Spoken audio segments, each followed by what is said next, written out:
Thank you very much. আমরা আপনারা জানেন যে উত্তরার মাইনাস আমাদের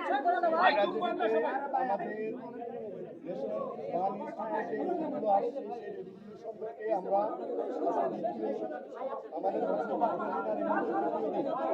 আমরা পেশেন্টদের সম্পর্কে আপনাকে জানতে চাইছি। সারাদিন বসে আছেন, আপনাদেরকে একটু কষ্ট হয়েছে, বেশ কিছুক্ষণ বসে আছেন। এই জন্য শুরুতেই আমি আপনাদের কাছে ক্ষমা প্রার্থী, কারণ আমাদের কিছু কাজকর্ম ছিল রোগীগুলোর সম্পর্কে আমাদের গুছিয়ে নিয়ে সারাদিনে আমাদের মূল কাজ যেটা রোগীদের আসলে চিকিৎসা সেবাটা নিশ্চিত করা, সেই নিশ্চিত করার একটা পর্যায়ে এসে তারপরে আপনাদেরকে আমরা জানাচ্ছি। এবং এই যে পয়েন্টগুলো আমরা তো প্রতিদিনই জানাবো, কিন্তু নতুন যে তথ্যগুলো আসবে সেগুলোই আমরা আপনাদেরকে জানানোর চেষ্টা করব। তো আমাদের আজকে আমরা বসছিলাম গতকালকের মতোই, আমরা সহ বিভিন্ন ডিসিপ্লিনের সিনিয়র যারা টিচার ছিলেন প্লাস্টিক সার্জারি এবং অন্যান্য ডিসিপ্লিন। আপনারা জানেন যে বার্নের পেশেন্টের জন্য মাল্টি ডিসিপ্লিনারি অ্যাপ্রোচ লাগে, সেই মাল্টি ডিসিপ্লিনারি বোর্ড গতকাল ছিলেন, আজকেও ছিলেন, তারা সহ আমরা বসছিলাম আজকে। এবং আমাদের সঙ্গে একজন সিঙ্গাপুরের একজন কনসালটেন্ট ছিলেন। আমরা সবাই মিলে অ্যানিমাস ডিসিশন নিয়ে আমরা পেশেন্টগুলোকে আজকে আবার নতুন করে ক্যাটাগরাইজ করেছি। সেই ক্যাটাগরি সম্পর্কে আপনাদেরকে আমরা জানাতে চাই।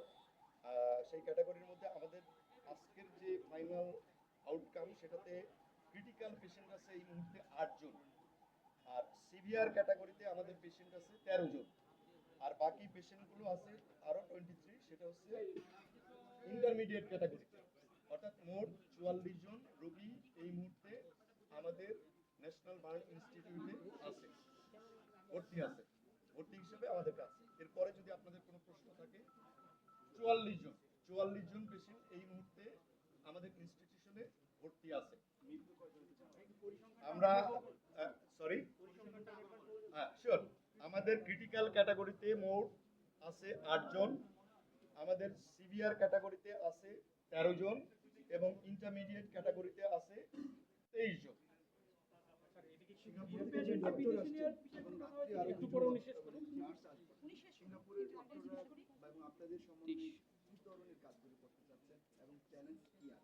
Thank you very much. আমরা আসলে আজকে যে আমরা যেভাবে প্রসিডিংস গুলো করতেছিলাম, আমরা নিজেরা যেভাবে আলোচনা করছিলাম বা পেশেন্টের ম্যানেজমেন্ট করছিলাম, সিঙ্গাপুরের যে ভদ্রলোক আসছেন উনি আমাদের সঙ্গে বসছিলেন। অ্যাকচুয়ালি উনি সরাসরি কোনো চিকিৎসা পদ্ধতি বা রোগীদের সঙ্গে উনি কোনো কথা বলেননি। আমরা যে রোগীগুলো নিয়ে যে আলোচনাটা আমরা করেছি, আমাদের সাথে উনিও কিছু মতামত দিয়েছেন। এই মতামতের ভিত্তিতে আমরা ক্যাটাগরি এবং ম্যানেজমেন্ট প্রোটোকলটা আবার ঠিক করেছি। আপনারা জানেন যে আগে আমরা বলেছি যে বার্নের ম্যানেজমেন্ট একটা ডাইনামিক প্রসেস। এই ডাইনামিক প্রসেসে অর্থাৎ প্রতি ঘন্টায় ঘন্টায় কিন্তু এইটা চেঞ্জ হয়। তো আমরা আজকে যে ডিসিশন হলো যে আমরা প্রতি 12 ঘন্টা অন্তর অন্তর এইগুলো নিয়ে আবার সিনিয়ররা সবাই বসবো, কিন্তু এই যে ডিসিশনগুলো আমরা দিব সেই ডিসিশন অনুযায়ী প্রতি ঘন্টায় ঘন্টায় আমাদের টিমগুলো তার ম্যানেজমেন্ট দিতে থাকবে। শিশুরা 60 জনের মতো প্রায় আছে, এই প্রথম এত শিশু আপনার বাড়ি চলে এসেছে। এই শিশুদের বেলায় কি তাদের যত প্রাণ কম, তাদের মৃত্যু বেশি মনে করছে নাকি তাদেরকে ওভারকাম করা আরো সহজ? Thank you. অ্যাকচুয়ালি বার্নের শিশুরা ডেফিনেটলি আমরা যেটা বলে থাকি এক্সট্রিম অফ এজ, যারা শিশু এবং বৃদ্ধ যারা থাকে তাদের ডেফিনেটলি তারা ভালনারেবল থাকে। ওই পয়েন্টগুলো আমাদের আগের মতো আমাদের তো এর আগেও শিশুদের ডেফিনেটলি রেগুলার বেসিসে আমরা চিকিৎসা করে থাকি। ওই পয়েন্টগুলো মনে রেখেই তাদের জন্য যেটা প্রযোজ্য সেইভাবে আমরা ম্যানেজমেন্ট প্রোটোকল ঠিক করেছি। আসলে ভালনারেবলিটি শুধু শিশু বা বয়স্কর জন্য না, অন্যান্য যে পয়েন্টগুলো অর্থাৎ বার্নের পার্সেন্টেজ কেমন, বার্নের থিকনেস কেমন, সাথে ইনহেলেশন ইনজুরি কেমন, এইগুলোর উপরে বেস করে আমরা বার্নের এই সিভিয়ারিটিটা আসলে নির্ধারণ করি। কতজন মারা গেছে তাদের কি অবস্থা, কতজন সবচেয়ে বেশি ক্রিটিক্যাল অবস্থায় আছে তাদের কি অবস্থা, তাদের সম্পর্কে আমরা বলেছি যে আমাদের ক্রিটিক্যাল পেশেন্ট হচ্ছে 8 জন, ক্রিটিক্যাল পেশেন্ট 8 জন, আর সিভিয়ার পেশেন্ট 13 জন, আর ইন্টারমিডিয়েট গ্রুপে 23। এখন পর্যন্ত কয়জন মারা গেছে? আচ্ছা, একজন ডেথ জানতে চাইছে আমাদের এখানে এই মুহূর্তে, মানে আমাদের গতকাল পর্যন্ত ছিল 10 জন, তারপর গতকাল রাত 12টা 15 মিনিটে আরেকজনের মৃত্যু হয়েছে, সর্বমোট জমাট মিলিয়ে আমাদের হসপিটালে আসার পরে 11 জনের মৃত্যু হয়েছে। আইসিইউতে কতজন পেশেন্ট বাইরে নিয়ে যাওয়ার কোনো সিঙ্গাপুর থেকে যিনি এসেছেন ওনারা মানে আমরা যে বার্নের প্রোটোকল জানেন যে সারা পৃথিবীতে প্রায় একই রকম। তো আমরা যে ডিসিশনগুলো নিচ্ছি সেই ডিসিশনের সঙ্গে উনি আমাদের সঙ্গে শেয়ার করেছেন, ওনার কিছু ডিসিশন আমাদের সঙ্গে শেয়ার করেছেন। একসঙ্গে আসলে এটা কোনো একক বা ব্যক্তিগত ডিসিশন না, আমাদের টোটাল যে এক্সপার্ট প্যানেল, সেই প্যানেলের সমস্ত সদস্যের মতামতের ভিত্তিতে ওনারও কিছু মতামত আছে, সেই অনুযায়ী আমরা চিকিৎসা গুলো চালাই। আইসিইউতে এখন কতজন আছেন? প্রোটোকল সারা পৃথিবীতে এক। সিঙ্গাপুরে ওনারা নিশ্চয়ই আপনার কেস সামারি গুলো দেখেছে সমস্ত পেশেন্টের। ওনারা নতুন কোনো প্রোটোকলে মানে আপনাদের যে প্রোটোকল চলছে সেটাতে তারা সন্তোষ জানিয়েছে কিনা 1 নাম্বার প্রশ্ন। ওনারা প্রতিদিনই কি আপনাদের সাথে আপডেট করবে, ওনারা চলে যাবেন কবে, 2 নাম্বার প্রশ্ন। এবং 3 নাম্বার প্রশ্ন হলো আপনারা যে মাল্টিডিসিপ্লিনারি অন্যান্য ডক্টর এনেছেন তাদেরকে নিয়ে সমন্বিত কোনো কমিটি করছেন কিনা এবং আমাদেরকে এই তথ্যটা কতদিন পর পর জানাবেন। ধন্যবাদ। প্রথম কথা হচ্ছে যে প্রোটোকল সেম, এই কথাটা আমরা বলেছি। আমরা প্রত্যেকটি পেশেন্টকে আমরা আজকে সারাদিনে প্রত্যেকটি পেশেন্ট সময়টা নিয়েছি আমরা এই জন্য ইন্ডিভিজুয়ালি প্রত্যেকটা পেশেন্টের তথ্য আমরা নিয়ে আলোচনা করেছি, ইন্ডিভিজুয়ালি এভরি পেশেন্ট নিয়ে আলোচনা করেছি। আমরা আমাদের মতামত, ওনার মতামত এর ভিত্তিতে প্রত্যেকটি পেশেন্টের জন্য আলাদা আলাদাভাবে চিকিৎসা, অর্থাৎ কিরকম ড্রেসিং হবে, কারোর অপারেশন প্রয়োজন হবে কিনা, ওষুধের কোনো চেঞ্জ হবে কিনা, এইগুলো আমরা ক্যাটাগরাইজ করেছি 1 নম্বর। আর 2 নম্বর হচ্ছে যে উনি কতদিন থাকবেন এই ব্যাপারটা এখনো ঠিক হয় নাই। এই ব্যাপারটা ওনার সঙ্গে আমরাও পরামর্শ করব, উনিও আসছেন। উনি যতদিন আমাদের সঙ্গে থাকতে চাইবেন বা মনে করবেন সেই বিষয়টা আমরা পরবর্তীতে আপনাদের জানাতে পারি। আমাদের সঙ্গে ইনফ্যাক্ট এইটা নিয়ে এখনো কথা হয়নি। এইটা আসলে আমাদের মন্ত্রণালয়, পররাষ্ট্র মন্ত্রণালয় এবং আমাদের স্বাস্থ্য মন্ত্রণালয়ের ঊর্ধ্বতন কর্তৃপক্ষ এই বিষয়টা জানেন। স্যার আইসিইউতে কতজন আইসিইউতে কি ভর্তি আছেন? 8 জনই কি আইসিইউ? আইসিইউতে ক্রিটিক্যাল 8 জনই লাইফ সাপোর্টে ক্রিটিক্যাল। কতজন আছেন তাদের অবস্থাটা কি? ক্রিটিক্যাল সিভিয়ার এবং মানে ইন্টারমিডিয়েট কি ক্যাটাগরিকে আমি সংক্ষেপে বলি যে ক্রিটিক্যাল পেশেন্ট বলতে বোঝানো হয় যে পেশেন্টগুলো সবচেয়ে বেশি ইনজুরি এবং ঝুঁকির মধ্যে আছে, সেই পেশেন্টগুলোর ক্ষেত্রে আমরা সবসময় বলে থাকি যে এই পেশেন্টগুলোর সম্পর্কে প্রেডিক্ট করা ভেরি ডিফিকাল্ট, তাদের ভালনারেবিলিটি অনেক বেশি। এই পেশেন্টগুলোকে ক্যাটাগরাইজ করি আমরা এই জন্য যে যাতে করে তাদের জন্য আমরা স্পেশাল ম্যানেজমেন্ট দিতে পারি। একদমই মানে এই পেশেন্টগুলোর পরিবর্তনটা ঘন্টায় ঘন্টায় হয়। এখন যে অবস্থায় আছে 1 ঘন্টা পরে হয়তো পরিবর্তনটা আরো খারাপের দিকেও যেতে পারে, হয়তো স্ট্যাটিক থাকতে পারে অথবা একটু ইমপ্রুভমেন্ট হতে পারে। সেই কারণে এই পেশেন্টের যে কোনো ভালো বা খারাপ নিউজ মুহূর্তে মুহূর্তে চেঞ্জ হয়। এটা একেবারে সর্বস্তরের আমরা ক্রিটিক্যাল কন্ডিশন বলে থাকি। আর সিভিয়ার পেশেন্ট যেগুলো, সেই পেশেন্টগুলো এটা কিন্তু অনেক ক্ষেত্রে যে পার্সেন্টেজ অনুযায়ী হচ্ছে তা না, এই পার্সেন্টেজ সাথে থিকনেসটা কত বেশি। বেশ কিছু রোগী আছে আমাদের 40%-এর মধ্যে আছে, তাকেও আমরা ক্রিটিক্যালে নিয়ে যেতে হয়েছে, কারণ তার মেকানিক্যাল ভেন্টিলেশনে দিতে হয়েছে এবং সাথে অন্য ইনজুরিও অনেক বেশি।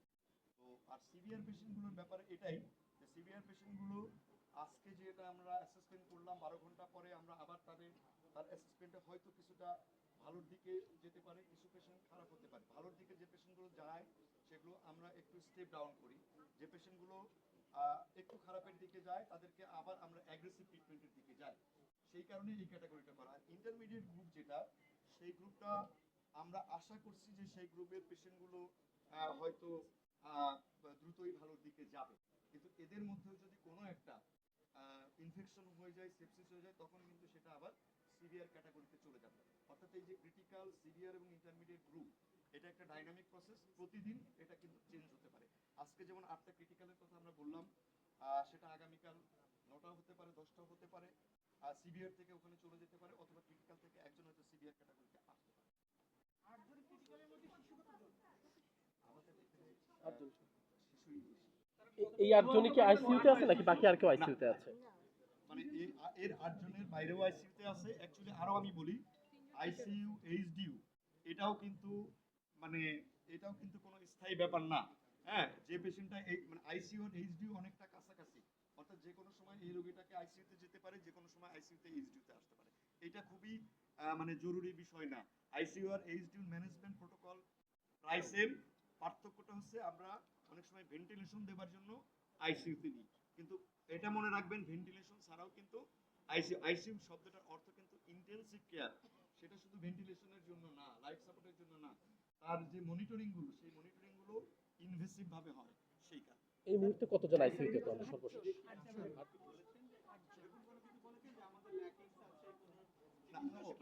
না, ধন্যবাদ ধন্যবাদ। আমাদের সঙ্গে যিনি কথা বলেছেন উনি মোটামুটি ভাবে আমাদের মানে এই ব্যাপারটা নিয়ে উনি আগেও ওয়াকিবহল ছিলেন, কারণ উনি নিজেও আমাদের সঙ্গে একসময় কাজ করেছেন, আমরা একই সঙ্গে কাজ করেছি। যে ভদ্রলোক এসছেন তো উনি জানেন এটা, এবং মানে উনি আসার আগেই আসলে আমরা তাদের সঙ্গে কিছু বিষয় স্যার শেয়ার লাইফ করেছি। সাপোর্টে কতজন আছেন এবং একটা কথা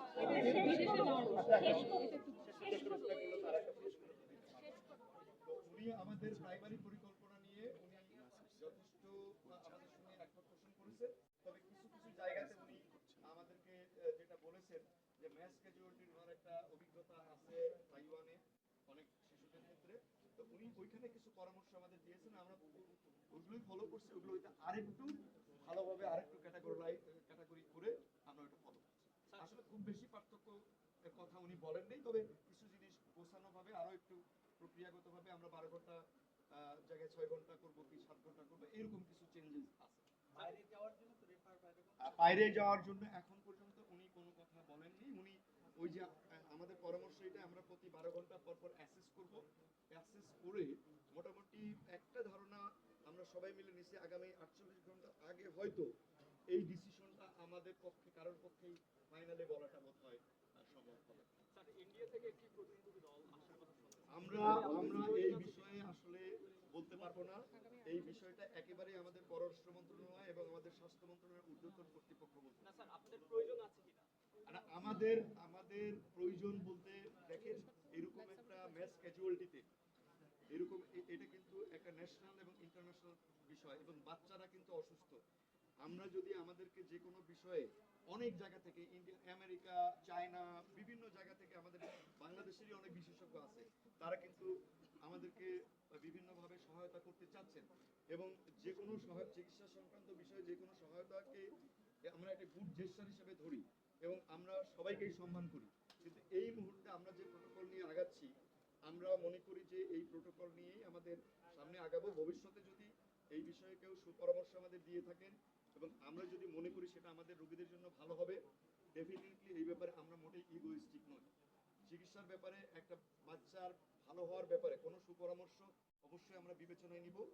আমরা যে কোনো পরামর্শ আসলে আমরা সবাই মিলে একটা বসে যদি কোনো চেঞ্জ করতে হয়, করলে যদি আমাদের বাচ্চাদের জন্য ভালো হয়, অবশ্যই আমরা এখানে ইন্ডিয়া, পাকিস্তান, বাংলাদেশ, তুরস্ক বা আসলে কোনো দেশের ক্ষেত্রে আমরা অনেক ধন্যবাদ। আপনারা অনেক কষ্ট করছেন, আমরা আবার আপনাদেরকে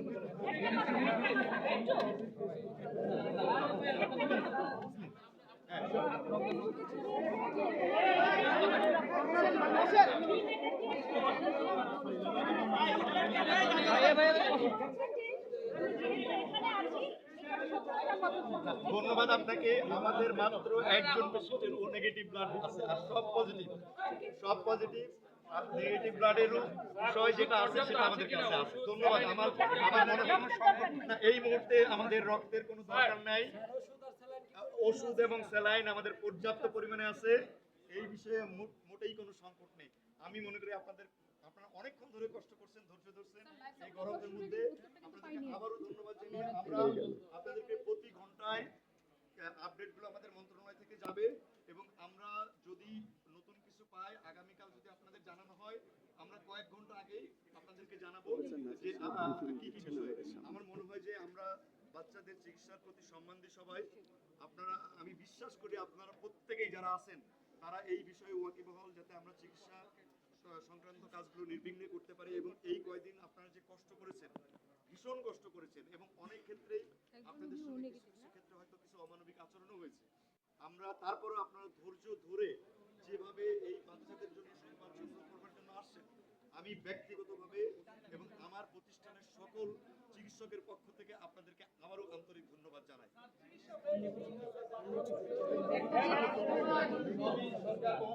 আর আপনাদের জন্য আমরা ভালো কিছু ব্যবস্থা করতে যদিও পারিনি, তারপরেও একটা সাময়িক ব্যবস্থা করছি।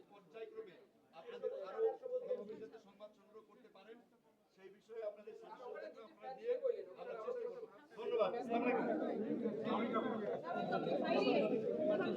আচ্ছা